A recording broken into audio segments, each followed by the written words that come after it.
দেখেন বিশাল বড় একটা ওয়াটার ক্রসিং, বিশাল বড় না ছোটই, তো মোটামুটি ভালো পানি আছে।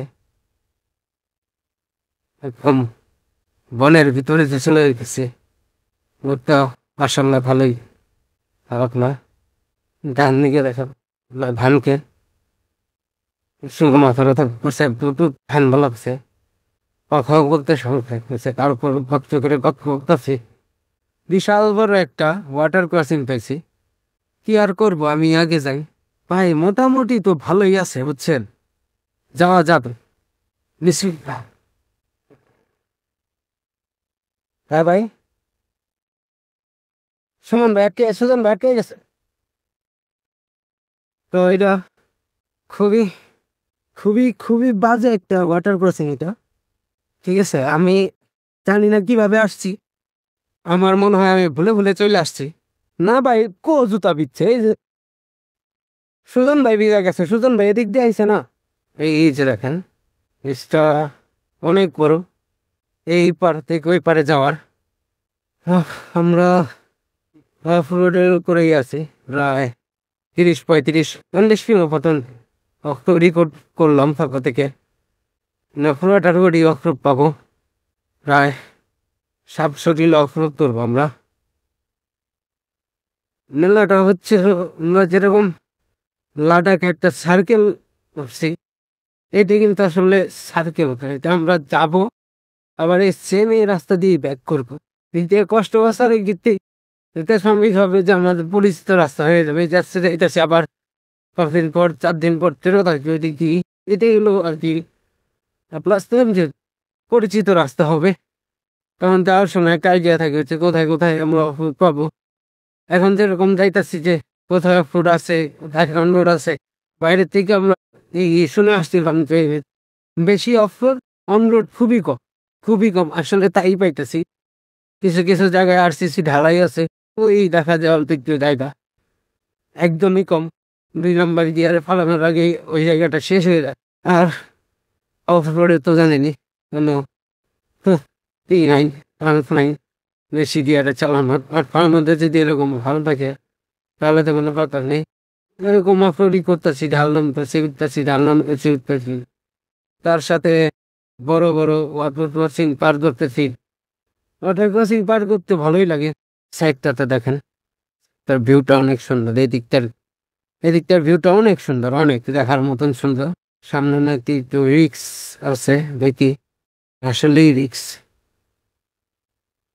আসলেই রিক্স। সে জায়গাটা ওঠার সময় বোঝা যাবে, যদি এদিক দিয়ে আমার হয় এদিক দিয়ে আসবো। এই এদিক দিয়ে আগে দিক থেকে দেখেন নদীটা অনেক সুন্দর লাগতেছে, ভালোই, তখন যে ভালোই অফ করতেছে। ফার্মটা কুকুর দৌড়ে দৌড়ে যাইতেছে, এই সাইড দিয়ে ভয়ানক আছে হইতেছে। আমাদের এই সাইডটা ভয়ানক ভালো, তার ওই সাইডে গেলে ঘুরা যায়। মানে এখানে দিক যাইতেছি না, যাইতেছে তো এই জন্য বোধ হবে না যে দিকটা আসলে কিরকম। দিক দিয়ে মাঝে মাঝে আদর টাদর পরে। আর সামনের যে ভিউটা আছে পুরো সবুজ পাহাড়, দেখলেই ভালো লাগতেছে, দেখলেই অনেক সুন্দর লাগতেছে। সামনে এই পুরাটা একদম সবুজ পাহাড়, প্রচুর গরম, প্রচুর, মানে এগুলো বোঝানোর মতো না।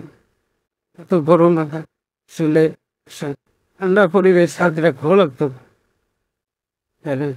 আর কি তাহলে আর কি ঘামতাম না, কিন্তু এখন একদম ঘুমেছে, ভিতরটা এমন হয়েছে কাদা কাদা হয়ে গেছে।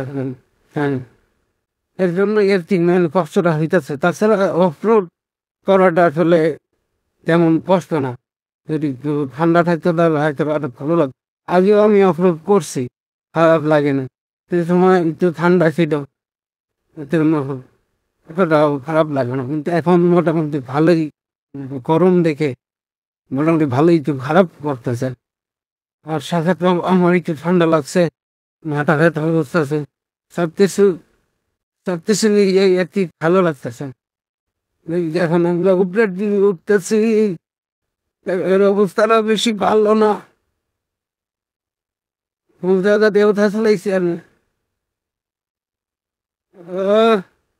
হ্যাঁ, দেখ উঠতে পারছি, বাম সাইড দিয়ে যাইতাম তাহলে সুজন ভাই যেরকম দেড় হয়ে গেল সেরকম হাঙ্গের দেড় হয়ে যাইতে পারতাম। ও, এই রাস্তাটা তো অনেক সুন্দর। আসলে এই রাস্তাটা অনেক সুন্দর, দেখার মতো সুন্দর। ছায়ায় আসলেই ঠান্ডা লাগে, ভালো লাগে আর কি। রোদের মধ্যে গেলে এতটা পরিমাণ গরম পাই ওই রেখে, ছায়া ছায়া আসছে, ভালোই কি ঠান্ডা লাগতেছে। কিন্তু যখন রোদে চলে যাই এতটা গরম লাগে, এটা দেখেন আমরা এখন আবার রোদে চলে যাবো, এই একদম আবার একটা গরম একটা ওয়াটার ক্রসিং ছিল, এখন মরে গেছে আর কি, শুকাই গেছে। আমার চোখের মধ্যে এমন ভাবে মনে হইতেছে যে আমরা যত আগাইতেছি পাহাড়টা তত চিসাইতেছে, আসলে তা না, আসলে দাদা এই একটা রাস্তায় চলে আসছি আবার। ও রে রে, দেখেন অবস্থা, মানে কি যে অবস্থার মধ্যে আছি আমরা, এক ফুটা ছায়া নাই, বলতে বলতে ছায়া দিতে পারি, এক ফুটা ছায়া নাই, রাস্তায় রোদ। আর রোডের যে কন্ডিশন, বাপরে বাপ। এতক্ষণ আমরা অনেক নিচে ছিলাম, এখন কিন্তু আমরা আস্তে আস্তে আবার উপরে উঠতেছি, যতই উপরে উঠতেছি ততই রাস্তা চিকন হইতেছে, আর ততই মনে করেন রিক্স বাড়তেছে। আর রাস্তাটা তো মনে করেন সেই আহ, বেশ বাজে অবস্থা রাস্তাটা, দিক দিয়ে মোটামুটি সবসময় ল্যান্ডস্লাইড হয়, দেখে হইতেছে। সুজন ভাইয়ের সাথে কথা বলতেছিলাম, সুজন ভাই বলতেছে যে কালকে নাকি আরো খারাপ রাস্তা, তো এই রাস্তায় যে অবস্থা আর খারাপ রাস্তা কি। বাইক নিয়ে যখন আসছি, বাইক নিয়ে তো যাইতে ভাইটা তো আর যাবে, তো বাইক নিয়ে এই রাস্তায় যাইতে পারলে ওইটাও যাইতে পারবো ইনশাল্লাহ। মনে হয় আমরা কিছু দোকানপাট পাইছি, পানি টানি খেতে হবে। বাইক রাইড করলাম, 1 ঘন্টার কম হবে, বেশি হবে না। মাঝখানে একজনের কাছে জিজ্ঞেস করছিলাম, উনি বলবো আমাদের যে 2 ঘন্টার মতন লাগবে, যেইভাবে আগাইতেছে আসলে 2 ঘন্টা না, বেশি লাগবে, কারণ জোরে তো বাইক চালানো যাইতেছে না। আর এই যে রাস্তা, এই রাস্তা দিয়ে কেমনে জোরে যাবো আপনারাই বলেন তাহলে। ওই যে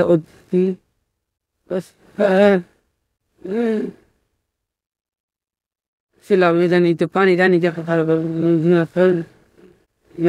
তাই তো দিতে মারি হইল, পানি টানি খেয়ে আবার রওনা দিব।